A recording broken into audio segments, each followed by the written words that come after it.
समितिका अध्यक्षज्यूहरू, विरासनमा रहनुभएका आदरणीय सुभाराम थापाज्यू, आदरणीय रेखा राष्ट्र, राष्ट्रियता, धर्म, संस्कृतिका लागि नेवा सभ्यतालाई, नेवा जनसमुदायलाई जुरुक्कै उठाउँदै सशक्त राष्ट्रवादी क्रान्तिमा उम्रिनुभएका विजय खड्गेज्यू, आदरणीय राष्ट्रवादी योद्धा मनोज सापकोटाज्यू पछाडि हुनुहुन्छ, आदरणीय गोविन्द बिरुलाज्यू, सम्पूर्णमा पत्रकार साथीहरू लगायत सबैमा म अभिवादन व्यक्त गर्छु। र राजनैतिक सङ्कट हामीले भनेका छौँ, यो राजनैतिक सङ्कट होइन, राजनैतिक सङ्कट छैन। राजनैतिक हुनका लागि राजनीतिमा अध्यात्म र दर्शन हुनुपर्छ। अध्यात्म र दर्शन माइनस गरेपछि त्यो राजनीति हुँदैन। अहिले नेपालमा जे भइरहेको छ त्यो राजनैतिक होइन, अराजनीतिक हो। त्यसैले राजनैतिक सङ्कट भन्ने नै पदावली अहिले प्रयोग हुँदैन। राजनीतिक गतिविधि नै छैन।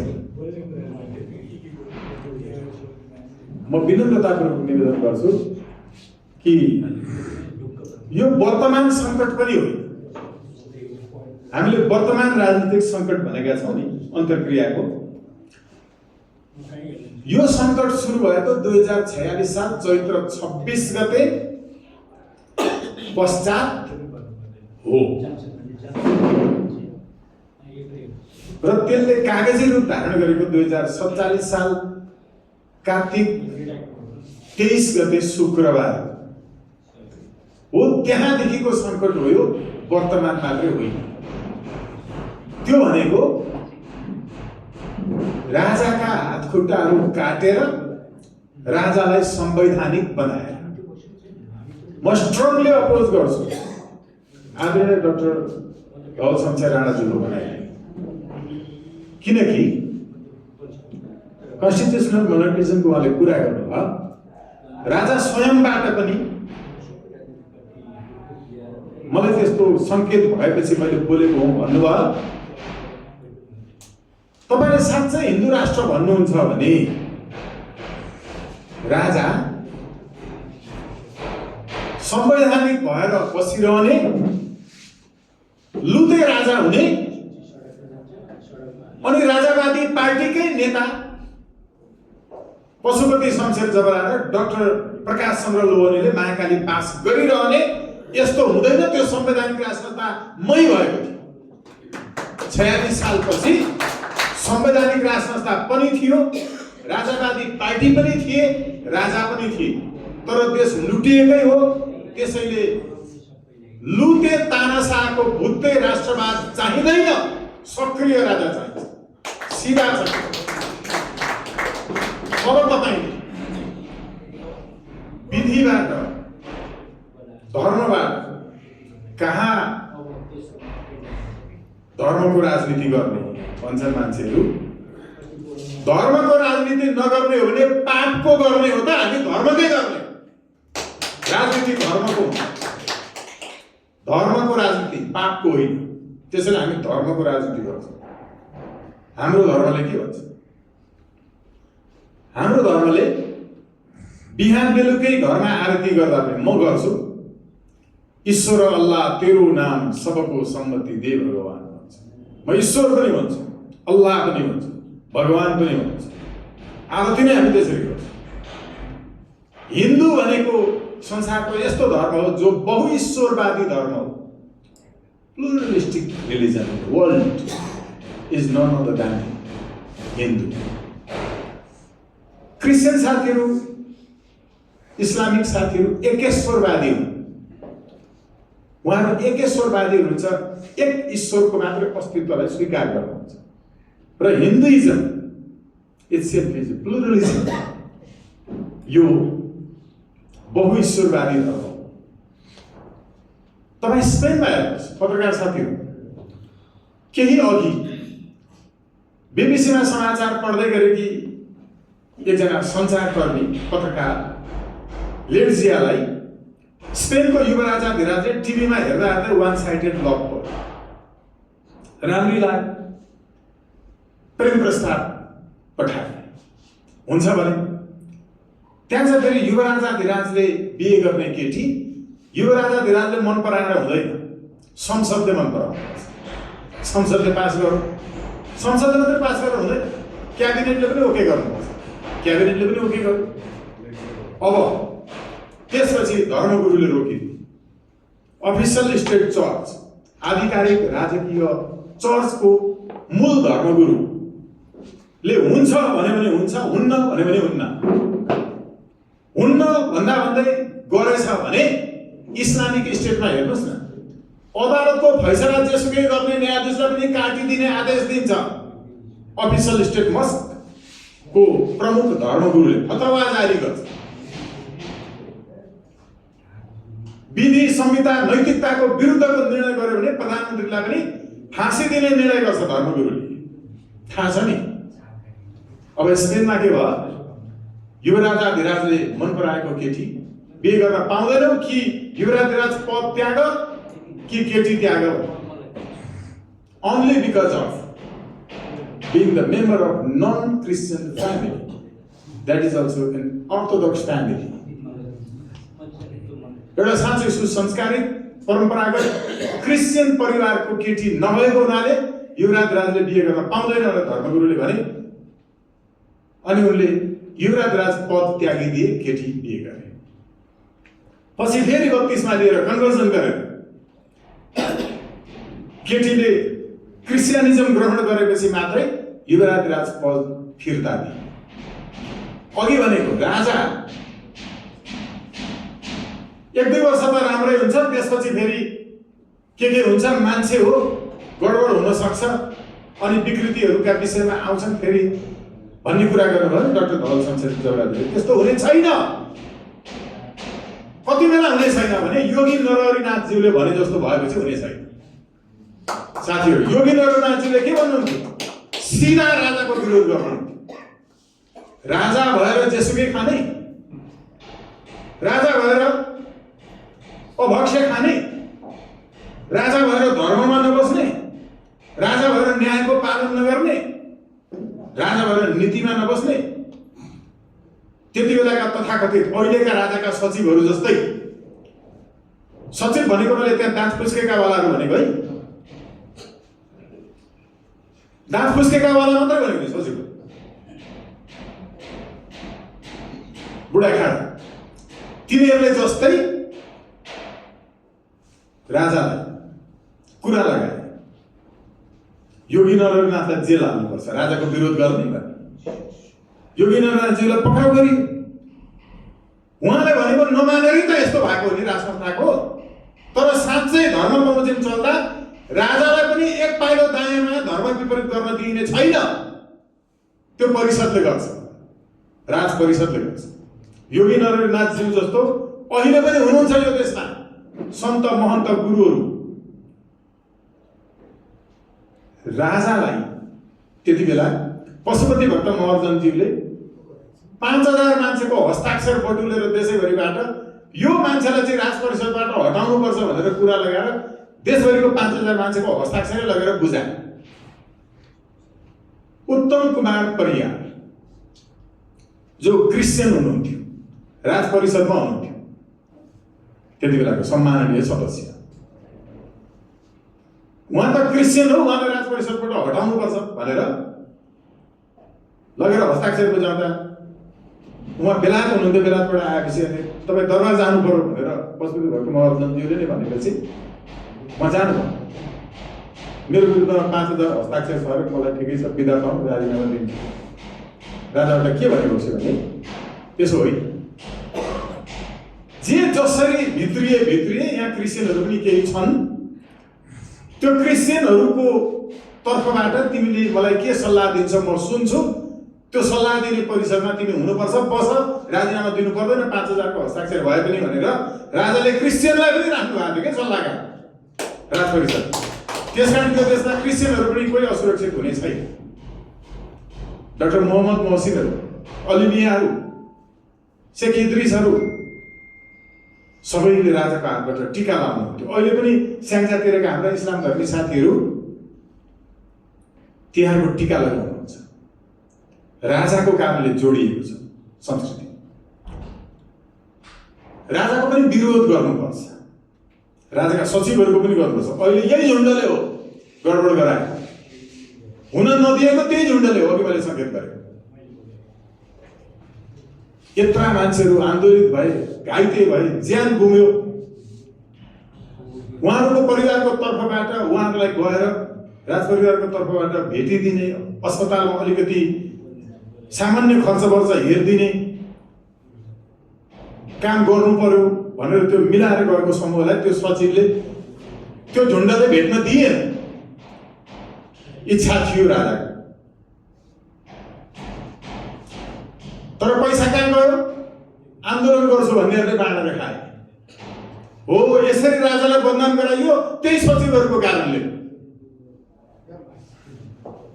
विरोध राजाको गतिविधिको योगी नन्दनाथज्यूले पनि गर्नुभएको हो। राजा विरोधीहरू पनि राज संस्थावादी हुन्छन्। राणाहरू राजा विरोधी थिए तर राज संस्थावादी थिए। चाहेको भए आफै राजाको श्रीपेश खोसेर लगाउन सक्थे, राजालाई त्यसबाट भगाउन सक्थे, तर बेग्लै श्रीपेश बनाएर लगाए श्री 3 महाराज। राजा विरोधी थिए तर राज संस्थावादी थिए। राणाहरूलाई थाहा थियो राजा नभइकन देश बस्दैन। हामी भित्रको जे हुन्छ, मनोमालिन्य इत्यादि भए पनि देश विदेशीले सक्छ। अब राजाबाट बुझिनुपर्छ, मौसम सरकार, देश भएन भने हामीले राजा ल्याउँ भन्न पनि पाउने छैनौँ। अहिले सिक्किममा राजा ल्याउँ भन्न पाइँदैन। देश सिद्धिएपछि त त्यो हुन्छ। देश बचाउनका लागि अहिले बढी एक्टिभ नभई बसेको मेरो अब्जर्भेसन छ। त्यो हामीले बुझिदिनुपर्छ, बुझ्नुपर्छ। र म विनम्रतापूर्वक निवेदन गर्छु, अहिलेको समाधान के हो त? अघि डाक्टर साहबले भन्नुभएको, हामी यहाँकाले त्यहाँकालाई त सुनाउँछौँ, तर यो हामीले यहाँ र त्यहाँ मात्रै ग्रुप कम्युनिकेसन गरेको होइन। To express oneself in front of the media is communicate for the mass through the camera. Not only for the mass, but also for the international elements and His Majesty the King, as well as the Nepal Army. समाधान यहाँ छ। मैले भन्दैछु म त्यतातर्फका लागि अहिलेको समाधान भनेको निर्वाचन हो त। निर्वाचन भन्दै हुन्छ कोही, निर्वाचन त कुनै न कुनै दिन, कुनै न कुनै वर्ष, कुनै न कुनै दशकमा हुन्छ नै हुन्छ। तर यो सरकारबाट निर्वाचन हुनु भनेको राज संस्था बिना चुनावमा भोट हाल्नु, आफ्नो पाकेटमा आफै छान्नु हो। आफ्नो पाकेटमा आफै छान्नु हो। यो राज संस्था बिनाको चुनावमा भाग लिनु भयो। पहिला राज संस्थाको स्थापनाको ग्यारेन्टी, त्यसपछि मात्रै चुनाव। एउटा चुनाव त हुन्छ, हुनुपर्छ। अब तत्कालका लागि संविधान अहिले जुन छ, यो संविधानको धारा 267 भित्र समाधान छ। त्यो समाधान भनेको नेपाली सेनाले वर्तमान राष्ट्रपति र प्रधानमन्त्रीलाई तत्काल अपदस्थ गरेर सैनिक हिरासतमा लिने हो। धारा 267 ले अधिकार दिएको छ। नेपाली सेनाले नयाँ सरकार गठन गर्नुपर्छ। यो ती विदेशीहरूद्वारा लादिएका असमान सन्धि सम्झौतादेखि लिएर एमसीसी लगायतको स्वीकार गर्न नेपाली हुन सक्दैन। यसले नेपालको सार्वभौमिकतामाथि सोझो रूपमा हस्तक्षेप गरेको छ। त्यसैले नेपाली सेनाले सरकार विदेशीले नचलाएको अवस्थामा मात्रै सरकारको भनाइ मान्ने हो। सरकारले सार्वभौम सत्ता जोगाउने निश्चित हुँदा मात्रै सरकारको सञ्चालनमा रहने हो। सरकारले नै सातौं सत्ता जोगाउन नसक्ने स्थिति भयो भने नेपाली सेनाले नै सरकार गठन गर्नका लागि अभिप्रेरणा लिने हो। त्यसैले योभन्दा अगाडि नेपाली सेनाले सरकार गठन गर्नका लागि आफैले अभिप्रेरणा लियो। यो असंवैधानिक थियो। मलाई कुनै प्रधान न्यायाधीशले भन्नुहोस्, कुनै न्यायाधीशले भन्नुहोस्, कुनै कानुनविदले भन्नुहोस्, ल भन्नुहोस् त अस्ति नेपाली सेनाले सरकार गठन गर्न छलफल गरेकै हो नि, त्यो असंवैधानिक थियो? ल भन्नुहोस् कसरी? संविधानको धारा 267 बमोजिम त्यो संवैधानिक थियो। वर्तमान प्रधानमन्त्री बन्नुभएकी सुशीला कार्की, उहाँ संसारको सबैभन्दा बढी कानुन नजान्ने र नेपालको संविधान त जान्दै नजान्ने मान्छे। यदि जान्नुहुन्थ्यो भने उहाँले गरेका अहिलेका पछिल्ला सबै निर्णयहरू सर्वोच्च अदालतले असंवैधानिक भयो। तिमीले कानुन जानेनौ, संविधान जानिनौ, संविधान मिच्यौ, तिमीले बुझिनौ, त्यो असंवैधानिक भयो भने सर्वोच्च अदालतले किन भन्यो अहिले? प्रधान न्यायाधीश भए बेला त थाहा हुनु पर्थ्यो नि, सर्वोच्च अदालतले असंवैधानिक किन भन्यो? जम्मा जम्मी पार्टी काम गरेर आउनु भएको थियो, पार्टीको तर्फबाट बारको चुनाव हुनु भएको थियो, पार्टीको काम गरेको बापत बक्सिसमा उहाँ न्यायाधीश हुँदै प्रधान न्यायाधीशसम्म आउनुभयो, कोटामा आउनुभयो र आफैले अन्तर्वार्तामा भन्नुभएको छ हामी त काङ्ग्रेसका नेताहरू हौँ। सुन्नुभयो, मैले त राखि नै दिएको थिएँ। अन्त्यमा जनमत सङ्ग्रहको प्रसङ्ग छ। सिद्धान्ततः राज संस्थावादी कहिल्यै राज संस्थाका शब्दमा जनमत सङ्ग्रहलाई स्वीकार गर्दैन। एक। दोस्रो कुरा, म स्वागत नेपाल हुँ। संसारका सबै मान्छेले जनमत सङ्ग्रह गरेर मलाई स्वागत नेपाल होइन भने म हुँ। कुनै जनमत सङ्ग्रहले केही काम गर्दैन। नेपाललाई राजा चाहिन्छ कि चाहिँदैन जनमत सङ्ग्रहले होइन भन्ने? नेपाल हिन्दू राष्ट्र हो। हिन्दू बौद्ध र किराँत धर्म राज्य हो नेपाल। हिन्दू बौद्ध र किराँत धर्म राज्य। अब म जेन्जी साथीहरूका लागि अलिकति विनम्रतापूर्वक निवेदन गर्छु, कृपया विनम्रतापूर्वक तपाईहरुलाई झुक्याइदिनु भयो, तपाईहरुलाई धोका दिनुभयो ककलले। आदरणीय वरिष्ठ विद्वान अधिवक्ताजीहरू, पूर्व न्यायाधीश र न्यायाधीशजीहरूले तपाईहरुलाई के भन्दिनु भयो भने यो संविधान अन्त्य गर्यो भने त देशै रहँदैन भने, अनि अन्तरिम शासन विधान 2007 आउँदा देश रहेन, बचाउने चाहिँ अन्तरिमले हो के। अनि 47 सालको संविधान ल्याउँदा 46 भन्दा पूर्वको 19 सालको संविधान अन्त्य गर्दा देश रहेन। 62-63 को संविधान अन्तरिम, त्यो आन्दोलन पछिको अन्तरिम संविधान आउँदा देश रहेन। संसारको कुनै पनि पुस्ता यस्तो सोझो लाटो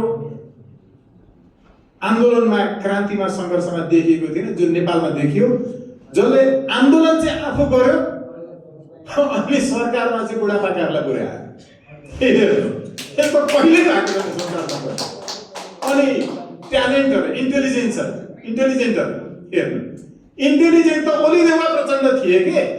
62-63 मा आन्दोलन गरे अनि चुनावै नगरी जङ्गलबाट 83 जना माओवादी डाइरेक्ट सांसद बनाएर लिएर आयो होइन, अन्तरिम व्यवस्थाकीय संसदमा हो। त्यसो गरेर भनेको के जेन्जी साथीहरू, यो चुनाव के डाइरेक्ट आउनु पर्यो नि 80% सांसद होइन र? इन्टेलिजेन्ट तपाईहरु हुनु भएन। अहिलेसम्म नेपालकै आन्दोलन पनि कुनै पनि त्यस्तो पुस्ता छैन जसले आफूले आन्दोलन गरेर अर्कालाई दियोस् सरकार। यस्तो हाँसो लाग्यो। त्यसैले म जेन्जी साथीहरूलाई बुझ्न आयो। अर्को कुरा, अहिलेको संविधान जेन्जी विरोधी संविधान। यो संविधानमा 35 वर्ष नभइकन राष्ट्रिय सभाको सांसदै हुन पाइँदैन लेखा छ। हेर्नु त, तपाईँ त 28 वर्षसम्म जेन्जी भन्नुहुन्छ त, 35 वर्ष नभइकन सांसदै हुन पाइँदैन, संविधानले लेखा छ। अहिलेको संविधानले भ्रष्टाचार गर्नेको पुरा अनुभव भएपछि मात्रै भ्रष्टाचार नियन्त्रण गर्ने अख्तियारको आयुक्त र प्रमुख आयुक्त हुन पाइन्छ भनेर लेखा छ अहिलेको संविधान। किनभने 45 वर्ष पुरा नभए अख्तियारको आयुक्तै हुन पाइँदैन लेखा छ के। ओ जेन्जी साथीहरू बुझ्नुहोस् न यार, जेन्जी विरोधी संविधान तपाईँले बचाएको। अब अर्को हेर्नुहोस्, मुगु जिल्लाको अहिले तपाईँ पढेको लेखेको हुनुहुन्छ, इङ्ग्लिस पनि बुझ्नुहुन्छ, इङ्ग्लिसमै छ त्यो रिपोर्टहरू। Just go through all of that report in detail that is provided in हाम्रो सेन्ट्रल सेन्सस डिपार्टमेन्टको केन्द्रीय तथ्याङ्क विभागको रिपोर्ट हेर्नुहोस्। हाम्रो मुगु लगायतका जिल्लाहरूको औसत आयु कति छ थाहा छ? म 10 वर्ष अगाडि जाँदाखेरि 39 थियो, बीचमा 41 हो संविधान, यो दोस्रो संविधान सभाको निर्वाचनको बेला। अहिले बढेर 43 वर्ष छ मुगुकै औसत आयु हेर्नु न। अनि राष्ट्रपति हुन कति वर्ष हुनुपर्छ भन्छ संविधानले? 45। भनेको मरेको 2 वर्षपछि राष्ट्रपति हो भन्छ क्या हाम्रो संविधानले। जेन्जी जातिहरू बुझ्नुहोस् न यार, यो जेन्जी विरोधी संविधान हो। त्यसैले संविधान तपाईँका लागि होइन। अब पञ्चायत कालको संविधान हेर्नु, म त्यसैले भन्दैछु 47 सालको संविधान त आउने बित्तिकै जलाइन्छ, कुनै काम छैन त्यसको। त्यो संवैधानिक राज संस्था भन्ने त्यसको कुनै काम छैन। ठुलो ठुलो राजा बसेर हेर्ने, अरूले महाकाली बेच्ने बेचिरहने टाइपको हो कि त्यो संविधान। त्यो संविधानको कुनै काम छैन। हामीलाई चाहिन्छ 2019 सालको संविधान, सक्रिय राज संस्थाको संविधान। त्यति नभए पनि अख्तियार, सेना र विदेश नीति यो तीनटामा चाहिँ राजालाई सक्रियता चाहिन्छ। अरू तिमी जे गर्छौ गर। अख्तियारको प्रमुख आयुक्त र आयुक्त सबै राजाप्रति जिम्मेवार हुने हो भने नि यी नेता सेता दललाई त परा झार पारेको पारै गर्छ क्या अख्तियार। किनभने तिनको संसदीय समितिमा गएर केही गर्नु पर्दैन, तिनीप्रति जिम्मेवार हुनु पर्दैन। राजाले डाइरेक्ट नियुक्ति गर्नुपर्छ अख्तियारका मान्छे, अनि मात्रै हुन्छ देश बन्छ। नभए यस्तो संवैधानिक राज संस्था भनेर झुक्याउने खेल हो। वरम न राज्यम न कुराज राज्यम भन्छ। कुराज्य हुनुभन्दा त नि केही समयका लागि राज्य नहोस्, लडिन्छ क्या फेरि, तर सक्रिय ल्याउनुपर्छ। स्पष्ट छ मेरो कुरा। अब अर्को कुरा मैले अघि बताउँदै थिएँ संविधानको बारेमा। पञ्चायत कालको संविधानमा जेन्जी साथीहरूलाई चाहिँ सिधै मनोनित गरिन्थ्यो क्या संसदमा। ब्याचलर स्नातक पास गरेकाहरूलाई कोटा थियो, होइन शोभराज दाजु? ब्याचलर पास गरेका साथीहरूलाई त कोटा पो थियो त संसदमा, पढे लेखेका जाने। अर्को कुरा हेर्नुहोस्, राजा आएपछि आफू हुन पाउँछु होला भनेर भन्छन् मान्छे। पञ्चायत कालमा नि चुनाव नजितेको मान्छे त कहिल्यै पनि मन्त्री बनाउँदैन थियो कि राजा, कहिल्यै। त्यहाँभित्र आन्तरिक प्रजातन्त्र के थियो भने युवक सङ्गठनको हुनु पर्थ्यो, किसान सङ्गठनको हुनु पर्थ्यो, होइन?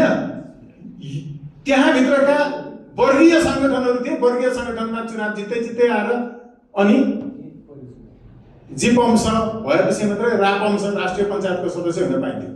यस्तो तपाईँको चाहिँ पिरामिड शैलीमा इन्ट्रा अर्गनाइजेसनल डेमोक्रेटिक एक्सर्साइज यस्तो थियो। त्यो त सानो कुरो होइन, कयौँ थेसिसहरू भएको छन् त्यसमा। तपाईँलाई झुक्यायो कि नेताहरूले। अब कोही मान्छे संविधान लेख्दैछन् त जेलभित्र व्यवस्था चाहिँ यही मान्ने रे, अनि संविधान लेख्दैछन् भनेको के हो? भएकै संविधान खुरुखुरु सार्दै रहेछन् के, होइन? ह्यान्डराइटिङ राम्रो बनाउनु होला। हेर्नु, व्यवस्था यही मानेपछि संविधान लेखिरहनु पर्छ। यही व्यवस्था मानेपछि त्यही संविधान सार्ने त हो। यस्तो झुक्याउने खेलमा फेरि अचम्म छ। तर कृपया रवि लामिछानेज्यू, बालेन शाहज्यू, तपाईँहरूको धेरै ठुलो भूमिका छ। देशप्रति गद्दार तपाईँहरूले गर्नुहुन्न भने तपाईँहरू कृपया देशलाई माया गर्नुहुन्छ भने राज संस्थाको पक्षमा खुलेर आउनुहोस्, खुलेर आउनुहोस्। होइन भने निश्चित छ तपाईँहरूको हालत ओलीदेउवा जस्तै हुनेछ, निश्चित। र तपाईँले साँच्चै देशलाई माया गर्नुहुन्छ, राज संस्थाको लागि खुलेर आउनुहुन्छ भने म चाहिँ फेरि यो एकदम हजुर हजुर भनेको होइन नि, तथ्य अगाडि जेसम्म त त्यही देखाइदिनु मान्छे। गर्नुहुन्छ भने चाहिँ आफ्नै गाडीमा आफ्नै तेल खर्च गरेर नेपालभरि निःशुल्क तपाईँहरूको प्रचार गर्न हिँड्छु नि। फेरि पाउन इच्छा केही पनि छैन। भगवान्ले सबै थोक दिएको छ मलाई, सबै थोक। त्यही भएर कसैसँग हात मिलाउन नपरेको कारणले मजालाई स्पष्ट बोल्न सकेको छु। स्पष्ट बोलिदिनुहोस्, म विनम्रतापूर्वक निवेदन गर्छु। र हामी अहिले यो चुनाव जो भनिँदैछ यसका सम्बन्धमा पनि जेन्जी साथीहरूलाई तपाईँहरू त प्रत्यक्ष निर्वाचित भन्दै हुनुहुन्थ्यो, तर यो चुनाव त सांसद खरिद बिक्री गरेर प्रधानमन्त्री छान्ने चुनाव त हुँदैछ त। त्यसका चुनाव हुनुपर्छ, तर चुनाव पूर्व यो कुरा निश्चित हुनुपर्छ। प्रत्यक्ष निर्वाचित कार्यकारी भनेको प्रधानमन्त्री हो भने राज संस्था नभइकन त्यो एजेन्डा सुन्न पनि हामीले चाहनुहुँदैन। राज संस्था पहिलो कुरा, त्यसपछि मात्रै प्रत्यक्ष निर्वाचित कार्यकारी प्रधानमन्त्रीको विषयतर्फ जाने पहिलो कुरा नै यो। र म विनम्रतापूर्वक पुनः अन्त्यमा मौसम सरकार समक्ष मौसम सरकारलाई जनताका सही कुराहरू, आन्दोलनमा होमिएका, मारिएका, घाइते भएका, अस्पतालमा चिच्याइरहेकाहरूको समूह मौसम सरकारसँग भेट्न आउनका लागि पटक पटक प्रयत्न गर्दा नदिने मौसम सरकारको त्यो बुढाबुढीहरूको एउटा जुन झुन्ड छ, त्यो झुन्डलाई आफ्नो सचिवालयबाट तत्काल बर्खास्त गरिबक्सियोस् भनेर म निवेदन गर्छु।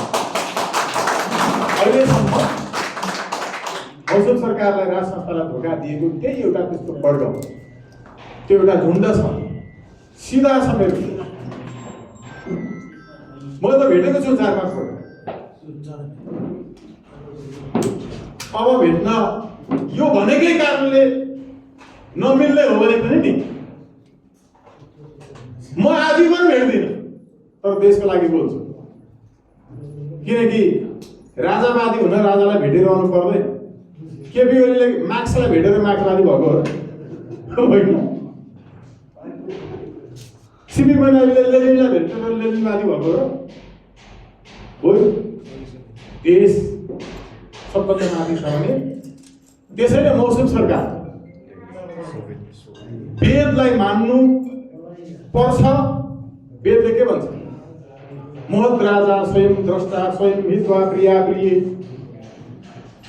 मोहबाट मुक्त भएर विरोधीहरूको पनि कुरा सुनेर, प्रिय अप्रिय सबै खालका कुरा सुनेर, सूर्य जस्तो तेजिलो बने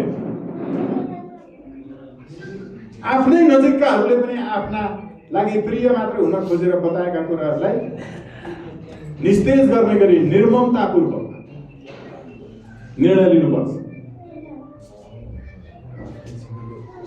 त्यो जनतालाई ती सही एजेन्डाहरू त्यहाँ लिएर आउन नदिने, यो कुरालाई पनि अन्त्य गरिएन भने अझै धेरै ठुलो समस्या हुन्छ।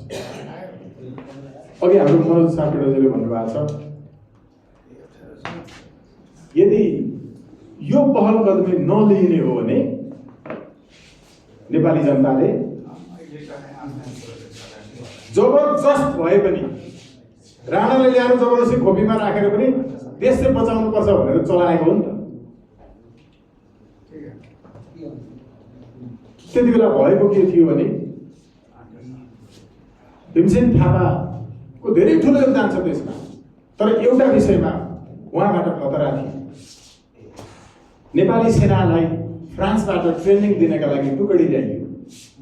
नेपाली सेनाको परम्परागत त्यति बेलाको योगी नरनाथज्यूले हाम्रो गुरु गोरखनाथले दिनुभएको जुन पोसाक थियो, त्यो पोसाकलाई अन्त्य गरेर फ्रान्सेली शैलीको पोसाक नेपाली सेनाको सुरु गरियो।